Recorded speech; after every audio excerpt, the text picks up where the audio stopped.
Hello friends, and welcome back to the channel where biblical backgrounds matter. Getting into Exodus chapter 21, we have a continuation of the law. It explains basically God's requirements on how Israelites were to handle their servants. Now these are the judgments which you shall set before them. If you buy a Hebrew servant, he shall serve 6 years, and in the 7th year he shall go out free, pay nothing. He shall go out free and pay nothing. If he comes in by himself, he shall go out by himself. If he comes in married, then his wife shall go out with him.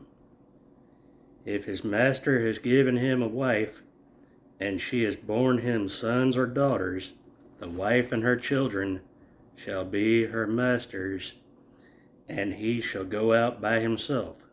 But if the servant plainly says, I love my master, my wife, and my children, I will not go out free, then his master shall bring him to the judges.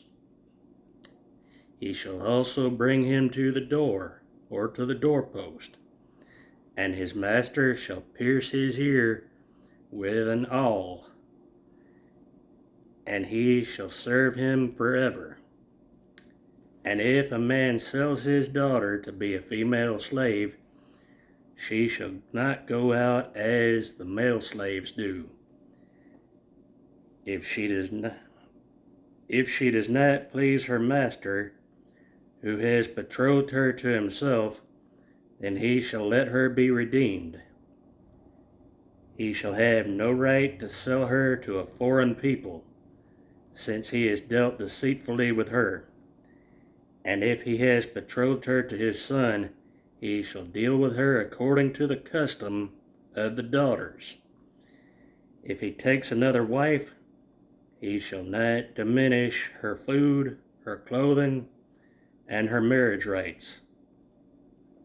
And if he does not do these 3 for her, then she shall go out free without paying money.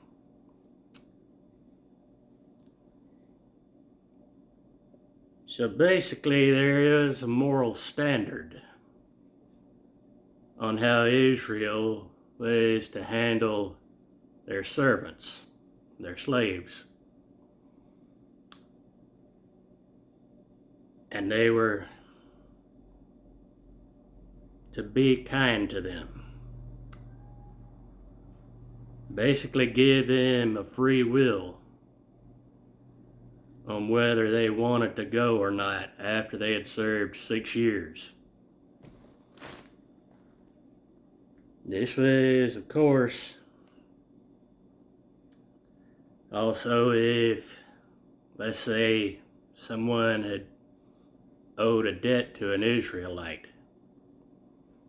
That person would work 6 years, be a servant, and then at the 7th year, he was free to go. But if he chose to stay, then that was his choice.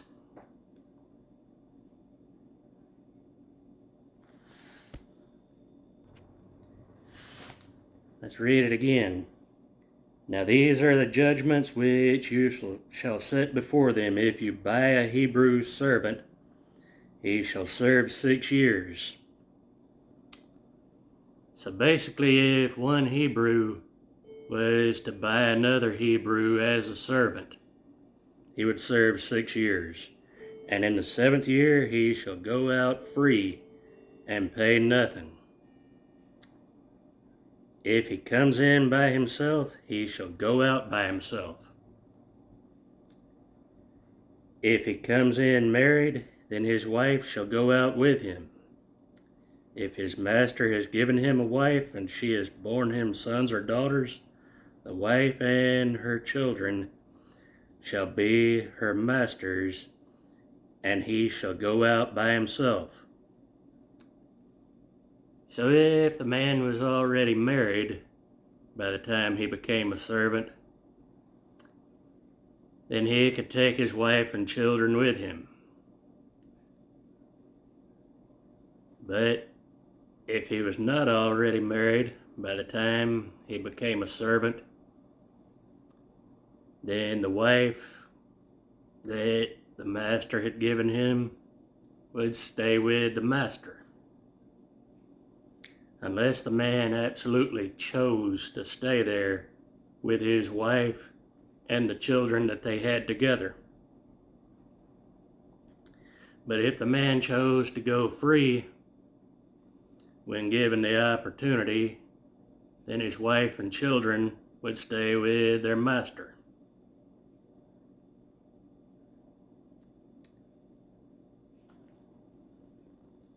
But if the servant plainly says, I love my master, my wife, and my children, I will not go out free, then his master shall bring him to the judges.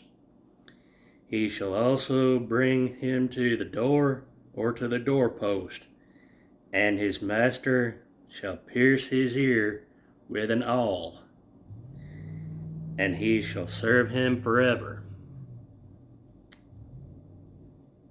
And if a man sells his daughter to be a female slave, she shall not go out as the male slaves do. So females were treated differently from the males. They were not set free after a certain amount of years.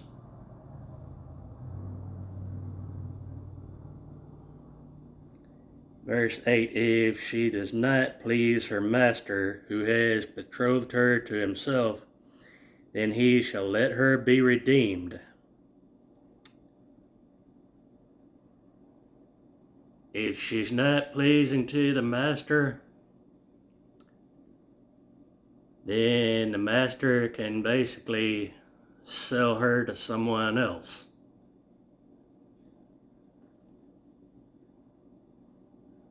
And that's basically what is meant by redeemed. Another master who sees the value in her is able to purchase her. He shall have no right to sell her to a foreign people, since he has dealt deceitfully with her. So if the Hebrew master deals deceitfully with a female servant, he has absolutely no right to sell her to a foreigner.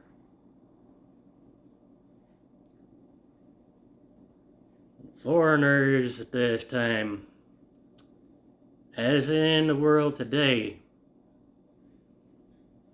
worship and serve different gods than the Lord.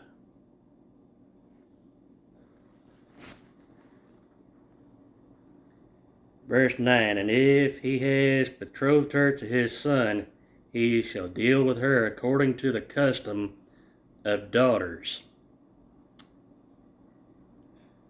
David Jeremiah notes that among Hebrew slaves, servitude was limited to 6 years, and family considerations were involved. So if a Hebrew slave had married while a slave, he had 2 options at the time of his release. He could be released and be separated from his family, or he could remain a slave and thereby remain with his wife and children. If he chose lifelong bondage, legal action and physical sign, which having his ear pierced, were required. This voluntary servitude for reasons of love may be the image behind Paul's use of bondservant or slave in places such as Romans chapter 1 and verse 1. Getting back to Exodus chapter 21 and verses 10 and 11, if he takes another wife, he shall not diminish her food, her clothing, and her marriage rights. And if he does not do these three for her, then she shall go out free without paying money.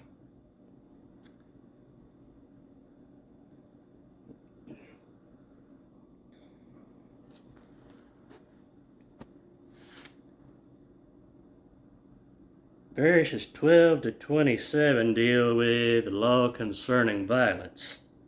He who strikes a man so that he dies shall surely be put to death. However, if he did not lie in wait, but God delivered him into his hand, then I will appoint for you a place where he may flee. So what is this talking about? It seems to be talking about in cases where God sends them out to war and delivers foreign people into the hands of the Israelites, so that they basically wipe out all the pagan idolatry. But as we know, the Hebrews actually fell short on that.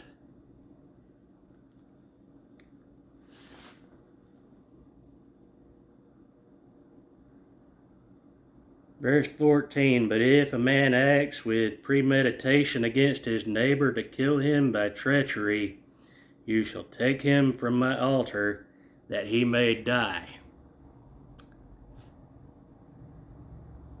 You'll notice that God is setting the standard for what is right and what is wrong.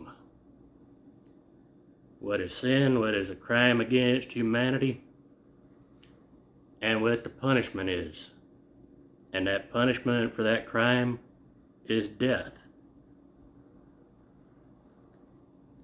Verse 15, and he who strikes his father or his mother shall surely be put to death. This goes back to the Decalogue in Exodus chapter 20, the Ten Commandments. One of the commandments was, thou shalt honor thy father and thy mother, that thy days may be prolonged on the earth.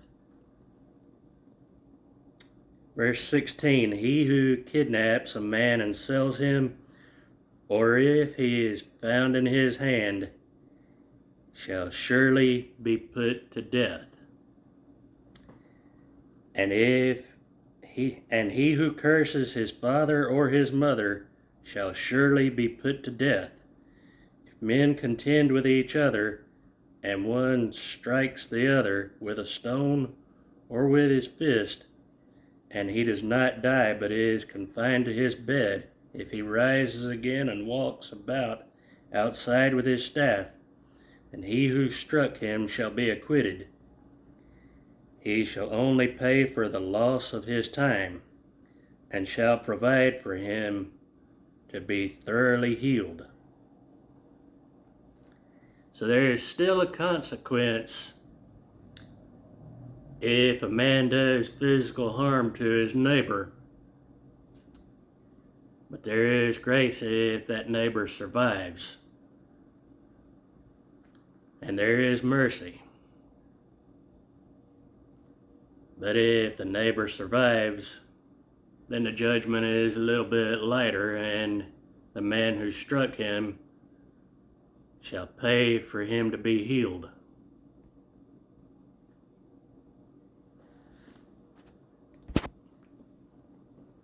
Verse 20, and if a man beats his male or female servant with a rod so that he dies under his hand, he shall surely be punished. Notwithstanding, if he remains alive a day or two, he shall not be punished, for he is his property. If men fight and hurt a woman with child, so that she gives birth prematurely, yet no harm follows, he shall surely be punished accordingly as the woman's husband imposes on him. And he shall pay as the judges determine. But if any harm follows, then you shall give life for life, eye for eye, tooth for tooth, hand for hand, foot for foot, burn for burn, wound for wound, and stripe for stripe. If a man strikes the eye of his male or female servant and destroys it, he shall let him go free for the sake of his eye. And if he knocks out the tooth of his male or female servant, he shall let him go free for the sake of his tooth.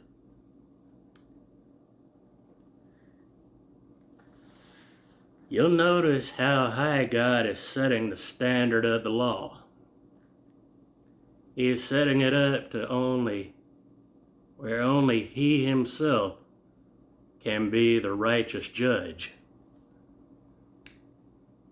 And only God and God alone is the righteous judge. Finishing out the chapter in verses 28 to 35, animal control laws. If an ox gores a man or a woman to death, then the ox shall surely be stoned, and its flesh shall not be eaten, but the owner of the ox shall be acquitted. But if the ox tended to thrust with its horns in times past, and it has been made known to his owner, and he has not kept it confined so that it has killed a man or a woman, the ox shall be stoned, and its owner also shall be put to death. If there is imposed on him a sum of money, then he shall pay to redeem his life whatever is imposed on him. Whether it has gored a son or gored a daughter, according to this judgment, it shall be done to him.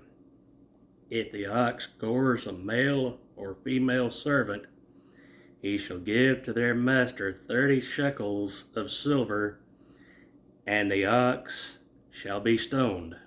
Here we have basically some typology and the foreshadowing of Judas Iscariot selling Jesus Christ basically as a slave, to be the offering and the sacrifice for our sins. Because how much did Judas actually get for Jesus? 30 shekels of silver.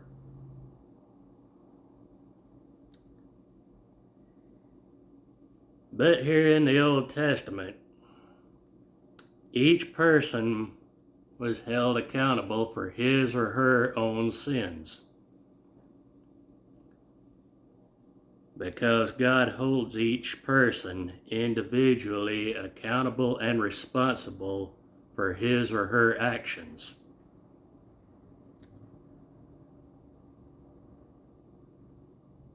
Verse 33 to 35.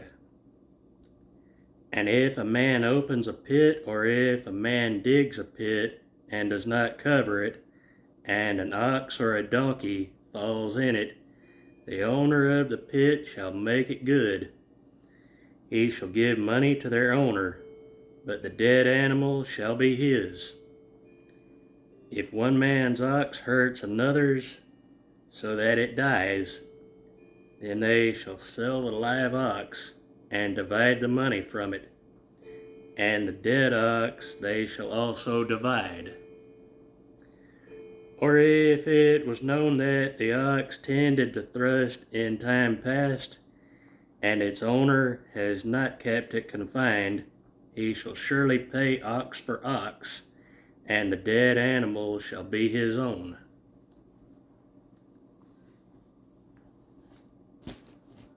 So it's talking about paying debts here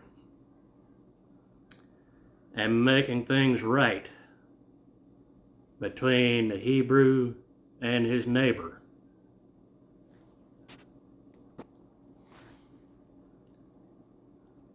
It's talking about basically paying your dues, paying what you owe to your neighbor. If something gets damaged or someone gets hurt, things are to be made right. If the Hebrew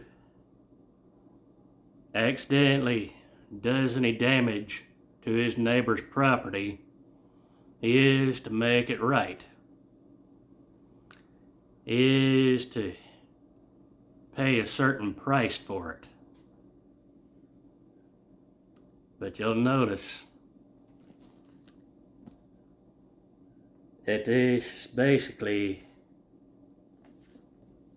God setting up the whole law for the Israelite nation. And it was for them alone to see that they could not fulfill the law on their own. Anyway, may God bless you. Leave all comments and questions down in the comments section. If this video has been any help to you at all, please give it a thumbs up and share it with your friends and family. And remember, biblical backgrounds matter.